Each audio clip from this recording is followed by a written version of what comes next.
Everyone, welcome back to the channel. In today's video, I'm going to show you how to become an Airtable power user step by step so you can work faster, smarter, and more efficiently in 2026. First, master the fundamentals. Understand how bases, tables, fields, and views work together.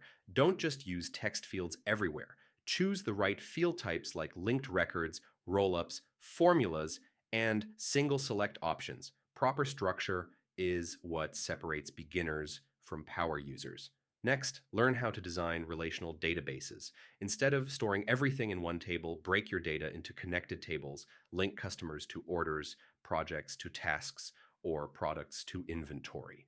This eliminates duplication and keeps your system scalable. Now move into advanced features. Use formulas to automate calculations, conditional logic, and status tracking. Combine rollups and lookups to summarize data across tables. Then build multiple filtered views to quickly access exactly what you need without changing your core data. To truly become a power user, master automations. Set triggers that update records, send notifications, or assign tasks automatically. This reduces manual work and improves accuracy. You should also explore interfaces to build clean dashboards for your team or clients. Finally, optimize collaboration. Use proper permissions, keep naming conventions consistent, and regularly clean unused fields or views.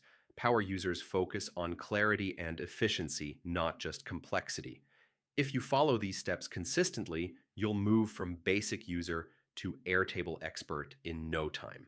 If this guide helped you, like, subscribe, and turn on notifications for more advanced tutorials in 2026. Let's level up your productivity together. Hey,